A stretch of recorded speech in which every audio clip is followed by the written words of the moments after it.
You dragged our reputation through the mud. You're acting out a personal grudge against Dad. There's a foundational sickness within our father and his company. Or do you not actually give a f***, and it's all just ego? Jeremy, I sat down on my couch to start season 3, the screeners we got, and I was like, Kendall Unleashed, let's go. So excited. Thank you. Congratulations on your Emmy. I so admire the lengths you go to bring a character to life. I was reading that on the set of The Big Short, you actually looked at pictures of plane crashes to like enter a certain mindset. So I wanted to know, what do you look at when you're playing Kendall, and like what brings you to Kendall land? You know, music is a big part of it. I listen to a lot of music on set. You know, there's a playlist for Kendall. Jesse and I sort of usually reference books. We reference a lot of, you know, each season there have been certain pieces of literature that like become a touchstone for the season. In season 2, it was Crime and Punishment. And in season 3, it was F. Scott Fitzgerald's book, The Crack Up. I think Kendall feels very free at the start of this season, like he's finally wrested himself free from his father's like death grip. And he's emancipated himself, and he also has been given the sort of clarity and the vision and the knowledge of what he has to do, and which is to sort of be a savior for the company and for the culture. Right. And he sees himself as that's been sort of almost divinely appointed. And there's this element of like kind of a manic flight to what's going on. One thing I love about Kendall and your performance is that he wears his inner hurt child on his sleeve. And I very much relate to that. And I wanted to ask you, is that really uncomfortable to play, to be that vulnerable? Or is it actually really freeing to like let go of those feelings creatively? It feels like a tremendous burden to be called on to go through those things in your work. But that's the deal. And that's sort of what's being asked of me here. But you never know if those things, you know, emotion and the unconscious, they're very mercurial things. Like you have no control over them. And as an actor, you have no control over whether they'll show up on the day. It is just like a game, and you're invested in it and committed to it utterly. But it only exists within the container of what you're doing, and in a way, in and through the words, the writing. Do you go through the writing and do anything to it to make it more Kendall? I don't know if I do anything to it to make it more Kendall, but I do a lot of work on the script, yeah. What are some things, is there anything that you could share? Jesse is incredibly permissive and collaborative, and you know, it's less about making it more Kendall than making it track for me as the actor, so that it feels consistent and it feels aligned with what my instincts are. I feel like I am him, and I understand what he would want and say and do and feel in any given moment. Can you give us an example of like something that we've seen that you've sort of like tweaked and you're like, no, I feel like this is more Kendall? I just find this stuff so fascinating. It's more about sometimes there are things in where I don't feel like I have what I need to get to where it needs to get me to. You know, for example, at the end of season 2, when I'm on the boat with my dad, the script had always existed in a way that he said, "You're not a killer." And that was meant to be sort of the trigger and the catalyst for what I then went on to do. And I felt very strongly that wasn't enough, and that my father has essentially said that to me before. He said that to me in the pilot episode. It's not a big dick competition. That didn't feel like enough of a sort of a firing pin. And we talked a lot about why and what it could be. And then one night Jesse came in with a rewrite where my father referenced the boy in England, which didn't used to be in the scene, and said NRPI, no real person involved. And by connecting what was happening with the cruise scandal, and he had denied ever using that phrase. So now he uses that phrase, revealing that he's a liar, but he uses it in such a monstrous way, in a way that is like, what kind of person could say that? No real person involved. That's an example, not of me saying, that wasn't my idea. That was just an example of feeling, of wondering, of saying, I feel like I need a springboard here. And what might that be? So when I read that, it was just amazing. I mean, I'm astonished by Jesse Armstrong as a writer. And that allowed the character to see in his father something like that he hadn't really seen before. Wow, Jeremy, that's so powerful. Thank you for sharing that with me. I love that. Was shooting that rap scene like the most cringy thing ever? And do people ask you to do that all the time? Or was it? People asked me to do it. It wasn't cringy at all. I mean, it was like, I think I love that everyone cringed for me, but, I think Kendall, it felt quite sincere, and maybe that's why everyone cringes. But I think it was a gift that he gave to his dad. As an actor, you're always like, you kind of want to walk the plank because that's where you grow. So that was just an example of one of many planks that they give me to walk out on. There he is, the little man who started this big war. Right now, I'm the real you. Sure, and I'm the real you. You sound deranged. Sarah, congratulations on the show and season 3. It is so good. When I watch it, I feel like I'm watching a reality show, the way you guys step on each other's dialogue. And I always wondered, is that a direction you're given, or is that the way it's written in the script? Both. It definitely is encouraged the looseness and the moving throughout each other over conversations and dialogue, and that's just natural. That's life. That's how we talk. We talk in shortened and hijacked sentences, and then over the top of people. And I think I love that because it just feels, as you said, like a reality TV show in some ways, but it's like this high drama, amazing dialogue at the same time. And the way we shoot it with the zoom pops and like very shaky or, very sort of, there's a lot of movement in the camera. It feels again, like reality. Right, exactly. And Shiv is, she's just one of my favorite characters. I wanted to dive deep with you on how you really built her. What was the first thing you did when you found out you got the role as far as prep goes? Oh, I mean, I'm no billionaire and I have not come from money. So the first thing I did was start to watch things like the Queen of Versailles, the Lauren Greenfield documentary, and watch the documentary that the Johnson & Johnson heir made, Born Rich, I think, and watch films about what it is to grow up with money and privilege in this way. There was a book also, Generation Wealth, which was Lauren Greenfield as well, that I found enormously useful just to have a visual reference to look at what money is in America. It's not, the book isn't about billionaires. It's just about what money is in America and over, the generations. And that kind of thing I found really useful. The accent that you have for her is so good.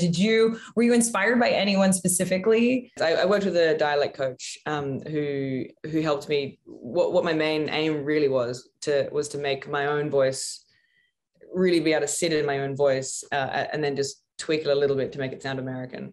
I think previously when I was doing an American accent, I felt like I was putting on an accent. It may not have sounded like that, but I felt like I was putting something on. And I knew that for this one, I wanted it to really sit in me, sit in my voice and sit closer to my natural speaking voice, so that improvising and just being her on a day-to-day basis was much easier. It's such a good voice. I love the voice. I also love Shiv's Stonewall, her physicality. And I wondered, where did you pull that from?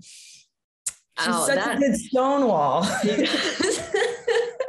I think that's also come from me as an actor as Sarah going, I don't know what to do right now. I'll be very still.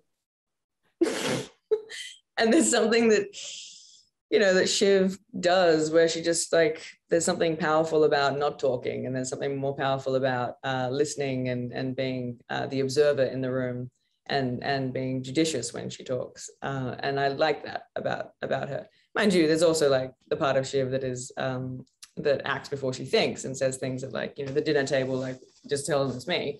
And you're like, no, stop. What are you doing, Shiv? But yeah. I love when Shiv and Logan are together too, your scenes with Brian Cox. Who, in the end, which of the Roy children do you think ends up with the big job?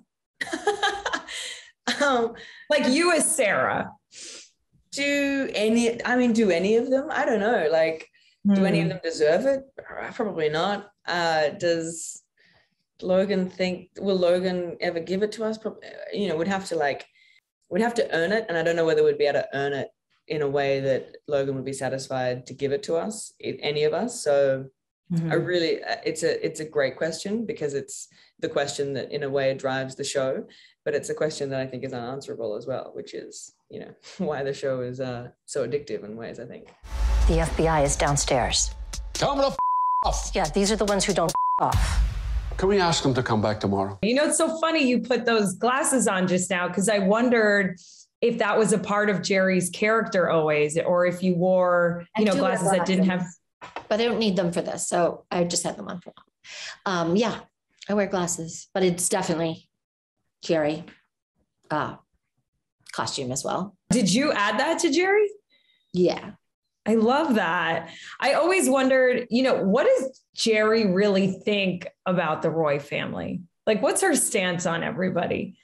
I think she admires Logan a lot, sometimes begrudgingly, because I think he's a pain in the ass. But I think she thinks the others are idiots, like destructive idiots, and that Roy now kind of endeared himself somehow, not as a sexual partner, but just as in some ineffable way, just gotten under her skin a bit, like she's, in spite of herself, become a bit attached to him. That's my take.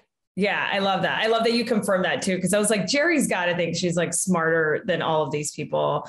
Jay, how do you think Gerri's story arc has evolved? Can you explain that? And is it something that you had to build on, or did you know from the very beginning what her arc was going to be? When I started, it was just a recurring role. She was one of many suits. And then I was really only hired to be in the first episode 2 through 6 of season 1. And I sort of willed myself to be written into every episode.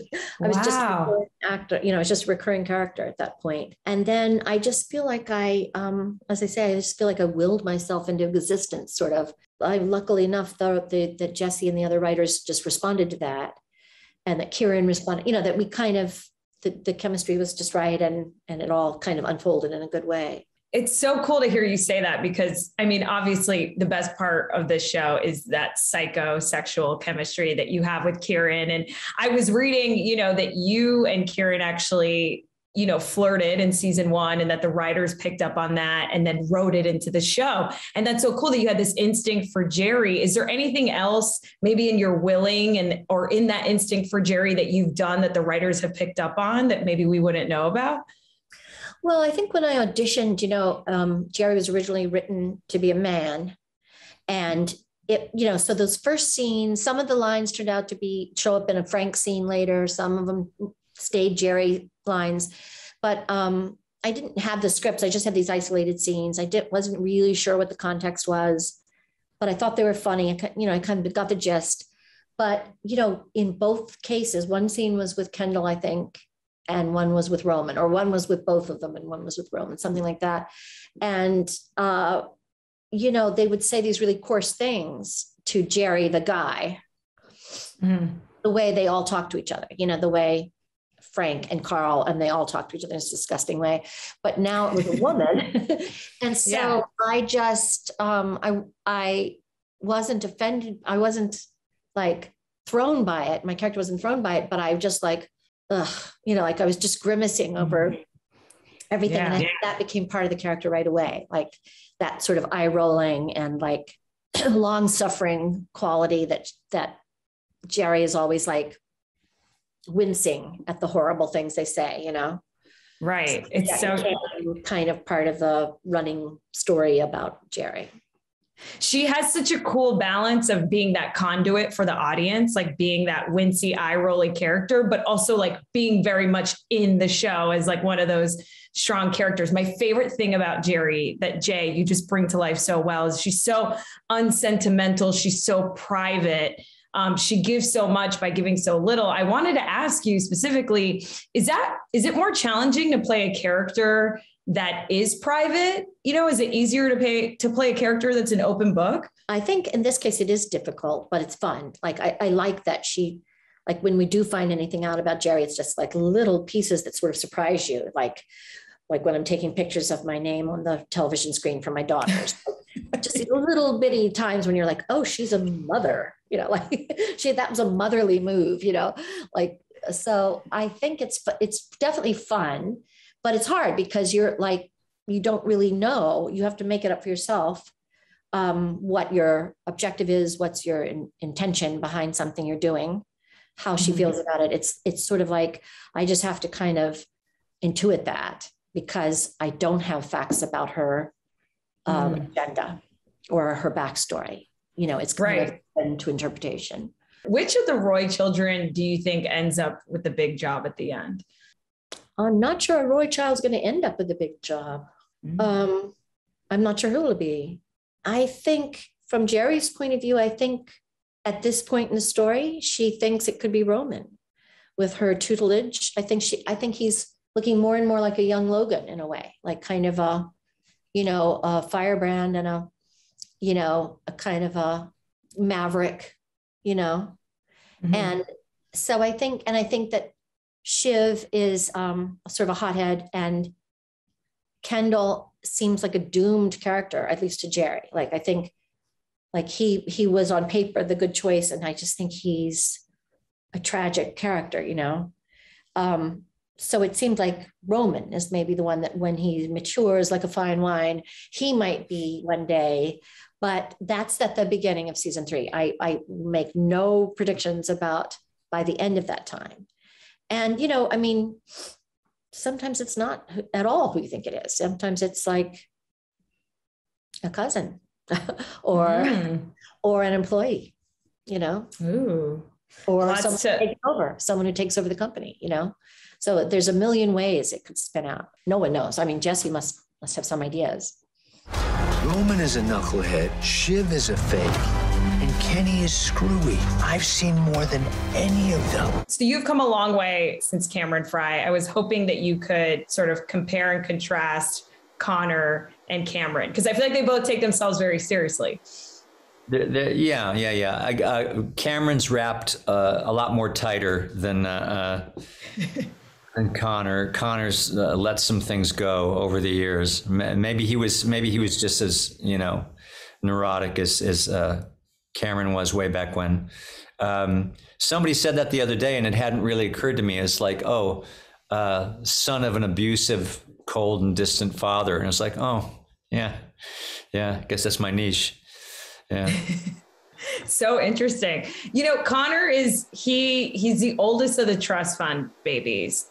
So I'm curious, what is his perspective on his role in the family? Well, truthfully, he sort of got estranged from his dad back when the divorce happened, when Connor was probably about 8 years old. And there was a period of time where I actually didn't see my dad for a few years. And I was living with my mother, who we found out was had some mental challenges and some abuse, substance problems and so forth. And she was in and out of institutions. So he was alternately living with a very sick woman, or he was in boarding school. And so I think for many years, he's basically been knocking on Logan's window from time to time, just like, let me in, let me back in. Yeah. And, Connor has this empathy gene that the other siblings sort of don't have. That's because they're all rotten. Yeah, exactly. Sarah, they're just terrible. So where, did you write something in his backstory? Is that why is he, sort of warm as opposed to the other sibling? I just think he's a little damaged, he's probably got ADHD, and he's got delusional disorder. And for whatever reason, he just doesn't, at least we haven't seen it yet, that killer instinct that they all seem to have. I can tell you, at some point, Connor does realize that the only way to get ahead in this family is to play dirty. That's a really big tease going into season 3, and that's exciting. Was that fun to tap into that part of Connor? Because you haven't been able to do that yet. Oh, yeah. I haven't said too much really in the series so far. It's like I say some inane thing at a family gathering and I'm told to shut up. And then, I move on. So I've had more to do, and I've had more one-on-one scenes with my sister and with my father, and there's more going on. Right. What's so great about this show, and what I'm gathering from talking to the cast, is that it's really the words, and that you are given so much to work with. Aside from all that stuff, is there anything, Alan, that you wanted specifically to bring to Connor that we see on screen and maybe we didn't know that it was? I don't know if it's something in his physicality or in the way he dresses or does his hair. Is there anything that you really wanted to bring to the character? Kevin Costner had this look in JFK, and it was kind of like the Giorgio Armani style of like 1963 with pleated pants and waistcoats and stuff. And I was like, well, he's kind of out of time. He's, Connor's a little bit out of time. Why doesn't he bring back pleated pants and three-piece suits? So we'll see. That's an idea I had for just how he looked. But I do think at some point Connor will show his teeth. I think he'll bite back at some point. I can't wait for that. That just got me so excited. I love Connor so much because he just has this like libertine lifestyle. And I was like, if I was a member of the Roy family, I'd probably be living on a ranch as well. What is it like, Alan, shooting these like massive family scenes? I'd imagine they're like 10 pages long on script. Can you just describe the energy? Because, you're there for them. And is it just like boom, boom, boom, boom? Like, can you sort of paint the picture for us on what it's like to be on set for those? It's very exciting. We have a fabulous props department. When we did the thing in season 2 at Turnhaven, when Cherry Jones played the matriarch of the Pierce family, and we went to their mansion, like the family compound, we had this huge dinner scene, right? Our prop department, because we did take after take after take after take, and every plate had to look the same at the beginning of the scene, and they had it down like that. So, we're working with the top-notch, crew. And it's just, you have to stay in it. You just have to stay in it because you never really know when the camera's going to be on you, especially with Mark Mylod. Well, most of them. We're shooting... I used to call it vomit vision, except we don't move the cameras that fast anymore. The old thing that they used to do on NYPD Blue, where they do whip pans, But we do some of that, and so you just have to stay in the scene. You can't check out. You can't be like, oh, this is on Brian or this is on Jeremy. It's just know you're going to be in it somehow, and you just have to stay in. And so it's real ensemble work. And you have to listen and you just have to stay present. But it's a lot of fun, a lot of energy, a lot of terrific actors. Besides our regulars, we get guest stars that are phenomenal. It makes you want to do your best work.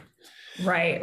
It's like infectious. Is any information ever withheld from you? Like when you guys are shooting these scenes, like does something sort of surprising happen that you guys improvise with, or is it really just like all on paper? We do it as written, and then they always come up with alternate lines that are always brilliant, because they can't help themselves. They keep writing. And then we always do a free one. We call it free one at the end, which is just improv. And sometimes it's like, it's crap. But sometimes you get something, you get like little pieces of gold. I just wanted to know, which of the Roy children do you think ends up with a big job at the end? None of them. No, I don't. I was very impressed by Roman last season, because who would have thought that the knucklehead would actually turn out to be an astute businessman, because he told his father, he told Logan at the end of the season, he said that thing, that offer that they pitched, it was, it was all horseshit. It was just like a Coke fueled fantasy or whatever. He was right, so for a while I thought, Roman and Gerri, the two-headed monster, they could do it. But now, maybe just Gerri. Hey, I hear you tried to kill Dad again, Fatty. Do you have a fetish for nearly killing Dad? Like just the tip, but for killing Dad? Kieran, how are you? Swell. You know what people say, get your mind out of the gutter. I feel like that's literally where Roman lives. I have yet to find a character on television with like just the greatest lines ever. Do you have a favorite line that Roman has said?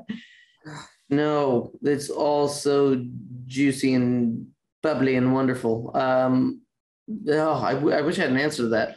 Sometimes, because it also leaves me so fast. Like sometimes I'll come home and really love something that we did, and for a couple of days I'll think about it. Like, man, that was fun, and then it's gone, and I can remember the idea of it. Like there was something about like yelling something at a Waystar employee about how Gerri's going on a date with a man named Lori. and I can't remember how it goes anymore, but I loved it. At the time, it was so much fun. Why'd you love that in particular so much? Oh, because it was fun to like play the jealousy, which I think was a really honest sort of choice on behalf of the writers. Like I remember reading it and like reading Gerri saying she's going on a date, and I immediately, like as I'm reading it, I'm like, no, that's bullshit. Like, don't go on that date. That's mine. That's my date. Like, and then seeing that, like, okay, good. They wrote that as well. Like they agree. Roman should stop at that. So that's fun. You know Roman so well. My favorite line in particular that I actually have used in real life later on is, I'm dumb, but I'm smart. I'm like, that's so good. I've used that quite a bit. Yeah, I'm dumb, but I'm smart. It makes sense. Yeah, it's so good. My favorite lines from the show is not mine. It's just, and it's this simple as Tom. It was buckle up, head. Buckle up, heads is just wonderful. Also, there's another one that isn't mine. Terry Walters is like, I didn't want to make a big bolus of gubbins. Do you know that one? Such a throwaway line of hers, and I've used it a lot. Just like in life, I've used it a lot. It's like, well, no, it's like, I just want to do this because I don't want to make like a big bolus of gubbins of it, you know? So good. I thought it was an expression. It turns out it's not really an expression. Jesse just sort of made it up, but he thought it was an expression and then found out it wasn't. I was talking to Alan and he was saying that, you guys do the takes and that sometimes you do versions where you guys just improvise. I was wondering, were there any scenes with Roman and Gerri where you guys improvise and there was something that ended up on the cutting room floor that you could maybe share with us that didn't make it in the show? Yeah, like especially in the first season, like stuff that didn't make it, like we were just always flirting with each other, like very inappropriately. And the one, I guess, that they had seen in the last episode of the first season, I was chatting with Gerri at the bar, and then the cameras kept rolling, so I said something like, can I borrow your tortoise? Because I remember like at the beginning of the season her like husband had a tortoise. I was like, can I borrow your tortoise for a weekend? And she goes, okay, yeah, why? And she goes, yeah, okay. I was like, fine, good. And I started walking past and I was like, I'm gonna the shit out of your tortoise. It's like, ugh, rolled her eyes, and then I like walked past and I looked at her butt, and I kept walking, and then she turned and looked at my butt, and neither of us knew that the other did that. And I guess they saw that and they were like, oh, that's fun. Let's try to explore that. And I think they've been kind of, in the second season, started writing a little bit towards just to see what it looks like, and which is a lot of fun.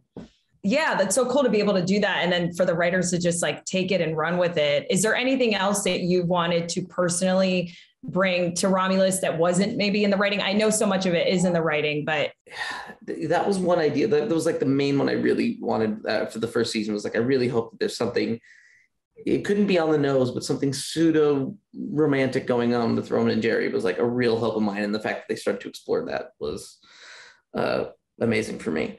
Yeah. And there was another one where I sort of had this idea, which ended up being kind of similar to what they did, which was like Roman going into like the training, like business training or whatever he goes away to. They make fun of him for it. But like, it's funny because I had an idea of, hey, he should do something like that. And then they did it. So anytime I feel, I don't know, I'm on board for the ride, but sometimes I have these thoughts that I couldn't share with you now. So it's not really worth even wasting time. But I have some, like, once I like said it once to Jesse at the end of the second season, I threw this one idea and he just went, ooh, but I haven't seen it yet. And I don't want to push it. I want to see if it happens. Okay. Well, what is like your favorite moment that you've had playing Romulus? Because he has so many good ones that we've seen so far, not in season 3. I think it was we were all about to go to the Pierces. And it was like Logan had us all gather in his living room to talk about like strategy and when we go meet the Pierces. And there was something about like clothing, like what clothes you should wear, and there were different alts. So like it's fun to make people break and laugh too. Like some people that are pretty hard to break, but I remember making Alan laugh, which was kind of a feat because he never breaks. Because I said, yeah, like barring clothing, like because I had all these alts, and then I started dicking around. I said, barring clothing, yeah, I was thinking of wearing like a crotchless gi with like a fluffy merkin. And for whatever reason, because I know Alan's sense of humor, merkin is just a good buzzword to make him laugh. So seeing him break, he actually put his head in a pillow, which ruined the take, which was great. Some people break really easy. Macfadyen, he's an easy breaker. Always so satisfying. Sometimes he'll just go, and sometimes it's nothing. Like somebody walking, they trip a little bit as they walk, and he's about to blow the take. In the end, which of the Roy children do you think gets the big job? Roman, definitely. Why? I think that I think he's the most like his father, and I think he could actually run the business the way Logan would, and his other kids wouldn't do that. Logan says we have to take these cyanide pills. It's a mint. You do first. I'm sure you've been asked this before, but how hard is it for you to keep a straight face when you're doing those scenes with Shiv or cousin Greg? Or is it just like... No, it's very hard. It's very hard because they're so funny, and Sarah and Nick are so brilliant. And so, yeah, sometimes we just lose it. But yeah, the crew are very patient with us.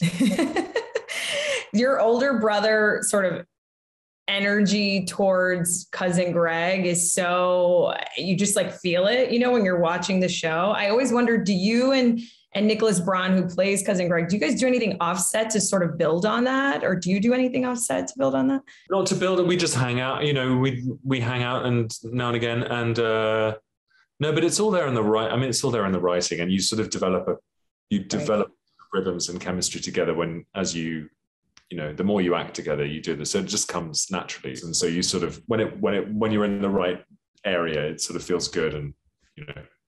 What is it like when you guys do these 10-page scenes and then it's like done? Like, is it just like, yeah, like we nailed that? Like, because they are so long and they're so good and they feel so real. You take a deep breath and you sort of jump in, and then it's sort of quite gladiatorial, You're sort of the adrenaline, because you have to, it's a different sort of concentration than doing little nuggets of moments, which we do as well. But it's just really exciting. And because the actors are so brilliant that you're sort of fascinated with what, I don't know, Kieran's about to do, or Brian or Sarah, so the level of concentration is different somehow. I always wondered too, like the sets are just so lavish. It's almost like you're just watching, it's like The Crown, like what is it like leaving that set and, sort of going back into your real life and then coming back into it? And how much does a set lend itself to putting you into the mindset of Tom?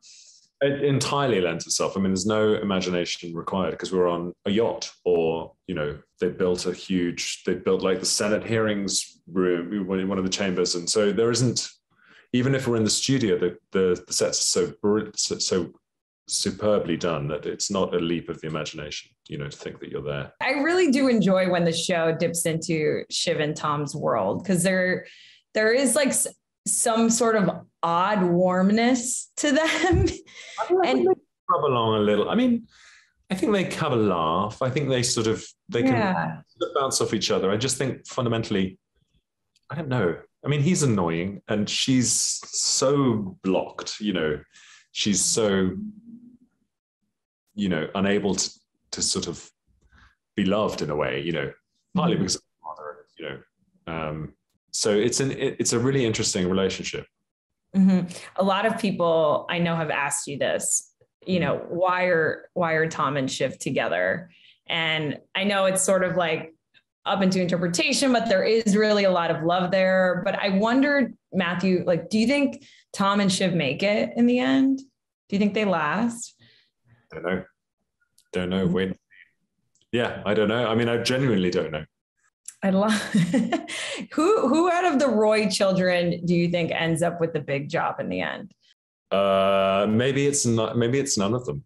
Maybe it's Greg or Frank. I don't know. I really don't know. Do you have, because season 3 starts right off where season 2 ended, like there's no time in between, can you sort of let us know where we find your character Tom right now in this moment? The beginning of season 3. Beginning of season 3.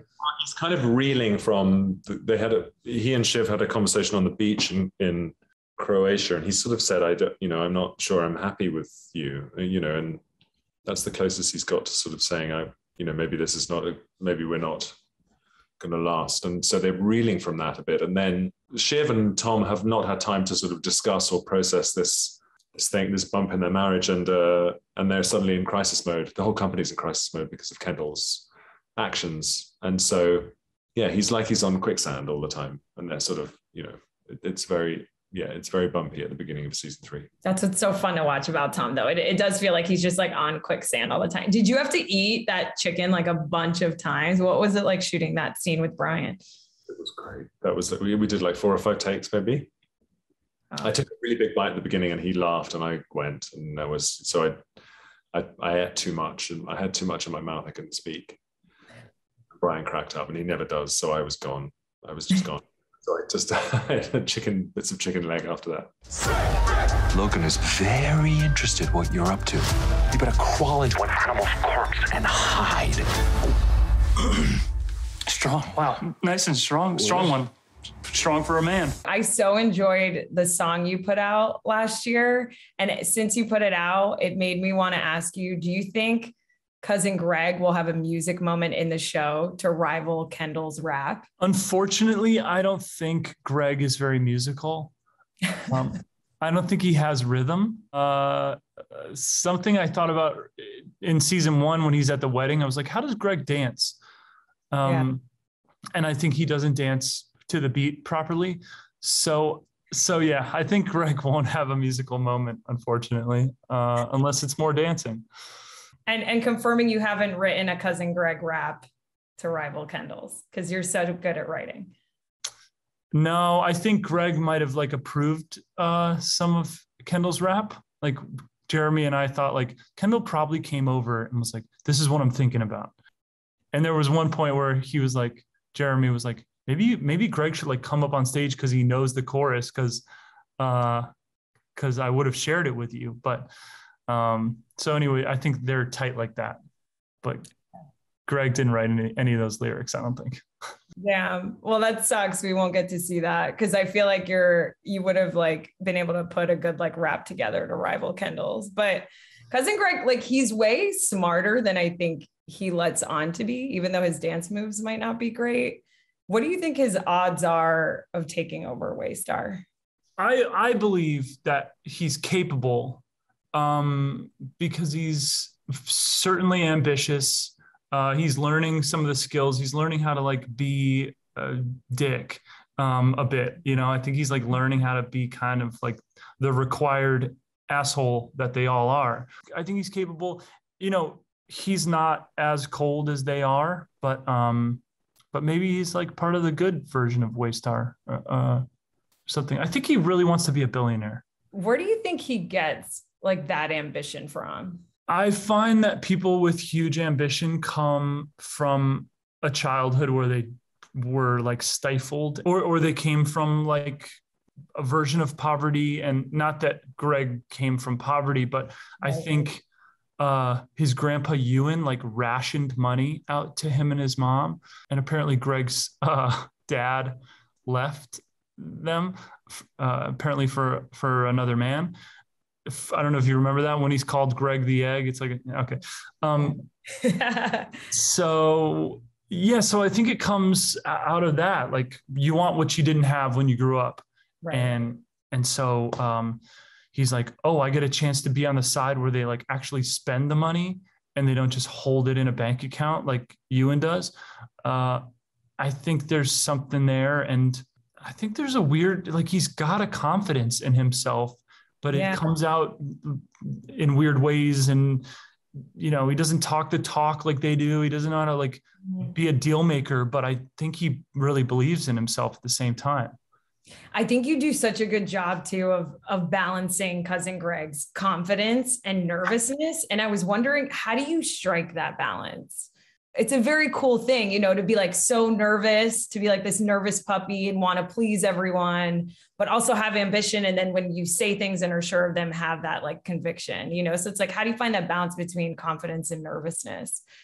Well, I don't think anyone would love him if he's only nervous. Like, he would be annoying. Like, why is he around? Like, I have to justify why he's kept around. Right. These are super important rooms that he's in. And in season 3, he's included in even smaller circles of people. So I believe he has to have an intelligence and a confidence that underlies all of the discomfort and sort of the failure of trying. Otherwise, if he's just nervous and bad at it, then he's gone. Yeah. So and he has no dance moves. So yeah. And he has no dance moves. Yeah. The best, I mean, I want to go back to something you just said too, because he's like the heart of the show. He's not corrupted like the other Roys are. Do you think we are going to see that change as the series goes on? Yeah, I do. I think he slips a bit deeper, slowly slips into the dark side. Wow. But, you know, it's not so easy. Like, he is a decent, good person in his core. So it's more just like he has to take actions in order to stay in this circle that aren't good. So, yeah. I'm not going to say he goes full dark, but I think these people are affecting him. The way that they are affects him.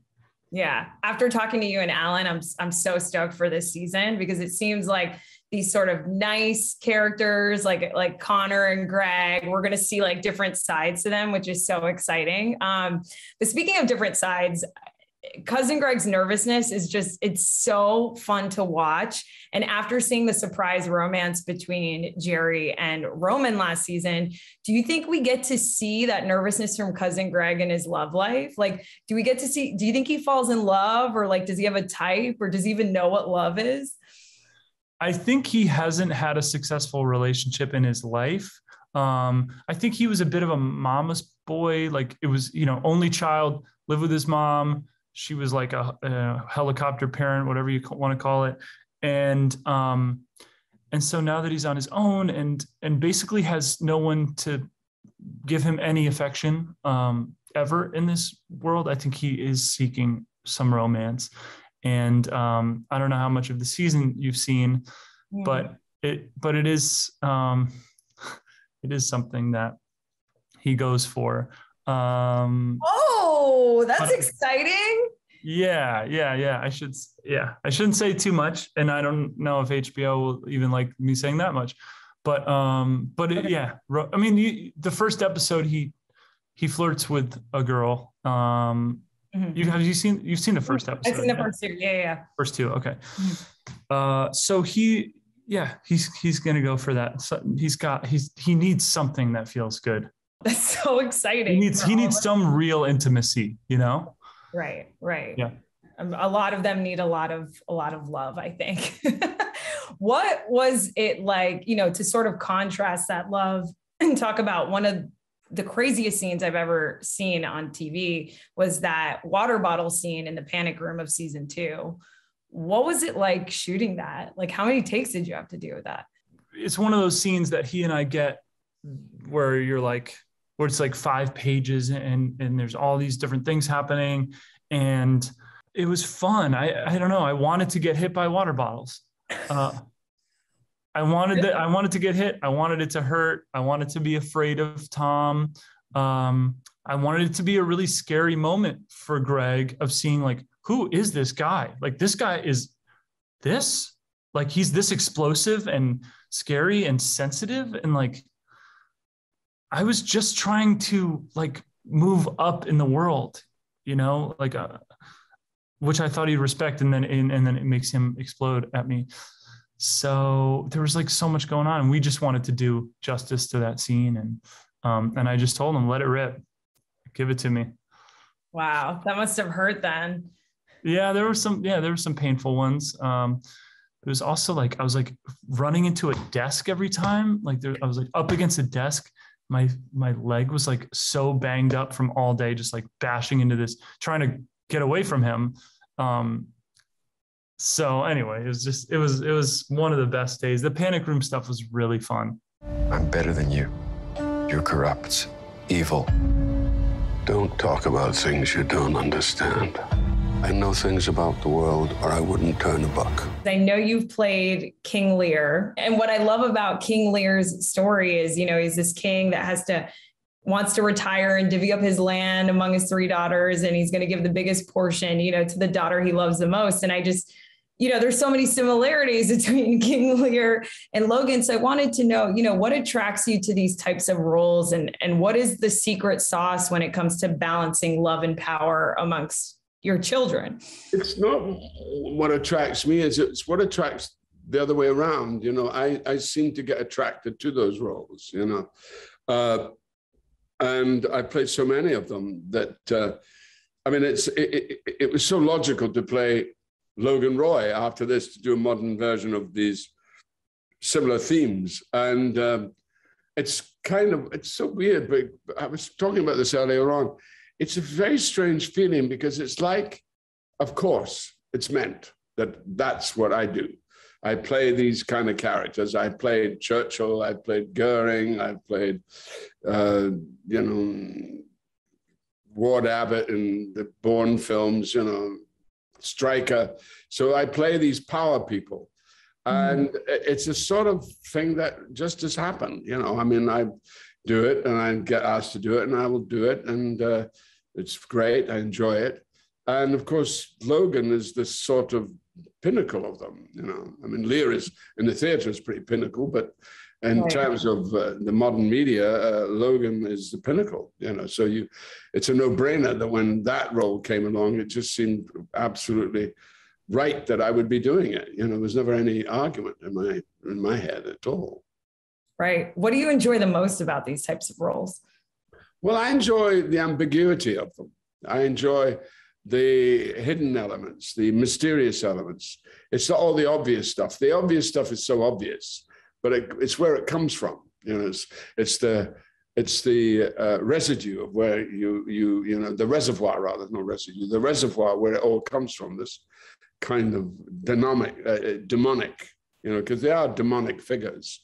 All men of ambition are. That's what they're driven by. And there's no question that you're seeing Logan as one of the most ambitious persons ever, because it's all him. He's not ready to divest his kingdom, but he's ready to find a successor. Mm-hmm. And the successor is not arriving. It's not coming. And he's given his family every benefit of every doubt, and they've come up short, consistently. They're a deep disappointment to him. But he just goes on because they are his kids, and he loves them, and he hopes that one day a light will go on, and suddenly, there they are, the child who's going to inherit it all. But at the moment, it's looking less and less likely. I love that you said he loves them. And I know that, as the character, you are the character and you can't judge it. But I think some people watching would think, does Logan love his children?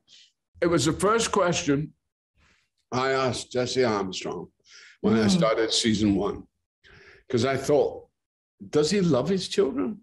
And Jesse said he loves his children very much. He just doesn't express it in that way. He doesn't coddle them. He's never done that. He's incapable of doing that, partly because of, we don't know yet, but partly possibly because of his own background, possibly because of the way he was brought up. I mean, we know from episode 4, I think it is, in the first season, when he goes for a swim and we see his back covered in these, he's been beaten. So in a way, he has been abused physically. So he does feel a deep love for his children, but at the same time, they continue to disappoint. They continue not to live up to his expectations of what they could be. And and they're entitled and they're spoilt and there's nothing. And also he knows there's nothing can be done about that because that's just the way things are. You know, when you have that amount of wealth, you know, you're not going to deprive your children. I mean, you'll maybe send them to military school or do all kinds of disciplinary things. But even then, I don't think Logan is that sort. He allowed people to be who they were. And sometimes they come up short, you know, they really do. I mean, Kendall does. Roman certainly does. And sadly, Shiv, who's probably his favorite child, she just cannot keep her mouth shut. And she talks at the wrong moment. So it's very galling. And he has to deal with it. Yeah, you mentioned, you know, Logan's backstory, and it's probably because of stuff that he's been through. I actually wanted to ask you that. Do you think he had a favorite child growing up? I know you just mentioned Shiv. I think Shiv was his favorite child because it's his daughter. You know, we all love our daughters. I have 3 sons and a daughter, and my daughter, of course, has always got the special place. You know, that's the old father-daughter relationship that you can't get around that. That's why for Lear it's doubly difficult because he's got 3 daughters. So he's cut into 3 ways. Right. But Shiv is definitely the one that he sees. You know, she's his sweetheart and she's his little girl. But she's also proven certain things of, you know, there's this kind of level of immaturity to her which he cannot understand why she is the way she is. And, you know, and avarice, it's the avariciousness of all the children which he finds a little daunting. Another thing I always wondered that I wanted to ask you is, you know, sometimes when I'm around a certain person and they say something a lot, I will just subconsciously pick up on that. And I was wondering, when you dip into Logan and you get out of him, do you somehow in your own life use the F word more? Oh, God, don't. I mean, it's the biggest plague I've had is the fact that my swearing has gone up by at least 60%, you know. I swore. I mean, I'm not somebody who didn't swear. I used to swear, but now I swear such a lot. And that's the infectiousness of Logan. I mean, he's made me kind of, you know, my language has somewhat deteriorated. Or it's gotten better. It depends who you ask. Or it's gotten better, yeah, depending how you look at it. Yeah, exactly. In the end, which of the Roy children do you think gets the big job as Brian? It's hard to say. It really is hard to say. And it would be wrong of me to speculate which one has. The one who will get the reward is the one who deserves it. And we have to see who that's going to be. This life is not for everyone. It's a number on a piece of paper. It's a fight for a knife in the mud. I'm a good guy. I'm better than you.